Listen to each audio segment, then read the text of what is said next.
Assalamualaikum warahmatullahi wabarakatuh.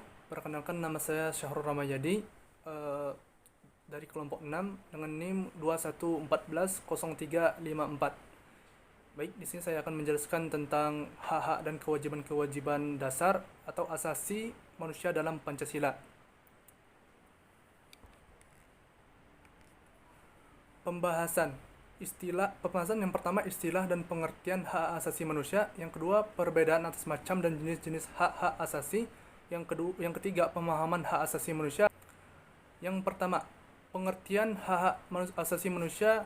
Hak asasi manusia adalah hak dan kebebasan fundamental bagi semua orang tanpa memandang kebangsaan, jenis kelamin, asal kebangsaan atau etnis, ras, agama, bahasa atau status lainnya.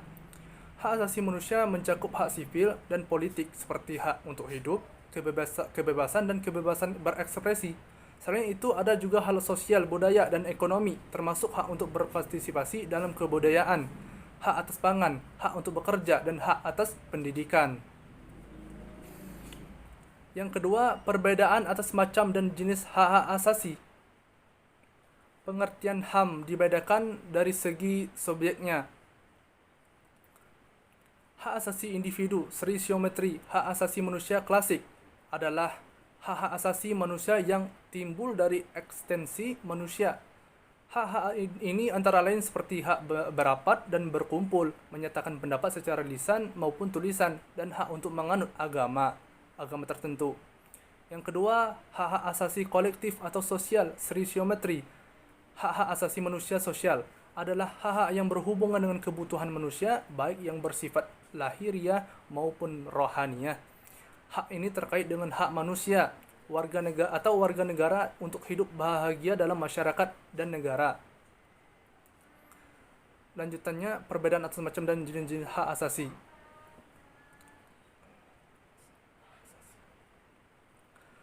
Pengertian HAM dibedakan dari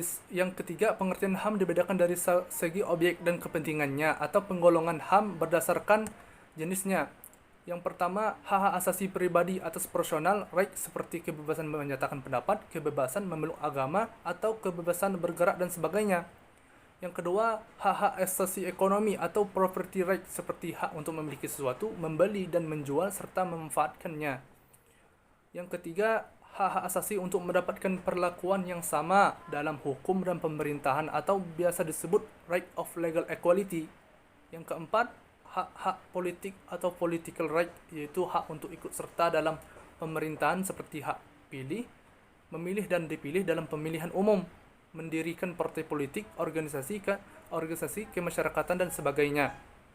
Yang kelima, hak-hak asasi sosial dan kebudayaan atau social and cultural right seperti hak untuk memilih pendidikan dan pengembangan kebudayaan dan sebagainya. Yang keenam, hak-hak asasi untuk membangun atau right to develop, yaitu hak asasi bagi suatu negara atau komunitas atau membangun negaranya tanpa campur tangan negara asing. Yang ketiga, yang terakhir, pemahaman asasi manusia dalam negara Pancasila. HAM dalam negara Pancasila. HAM dipandang penting dengan menempatkan manusia sesuai dengan kodrat, harkat, dan martabatnya. Yang pertama, kodrat.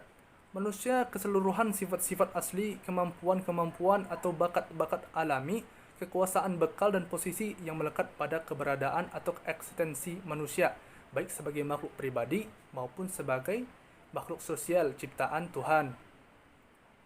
Yang kedua, harkat manusia, nilai manusia sebagai makhluk Tuhan yang memiliki kemampuan cipta rasa dan karsa, kebebasan, hak-hak serta kewajiban asasi. Yang ketiga, martabat. Manusia, kedudukan luhur manusia sebagai makhluk Tuhan lainnya di dunia karena manusia adalah makhluk yang berakal budi sehingga manusia mempunyai martabat tinggi. Yang keempat, yang terakhir, derajat manusia, kodrat, kedudukan atau martabat manusia sebagai ciptaan Tuhan yang memiliki bakat, kodrat, kebebasan, hak-hak dan kewajiban-kewajiban asasi. Baik, hanya itu yang dapat saya sampaikan. Wabillahi taufiq wal hidayah. Wassalamualaikum warahmatullahi wabarakatuh.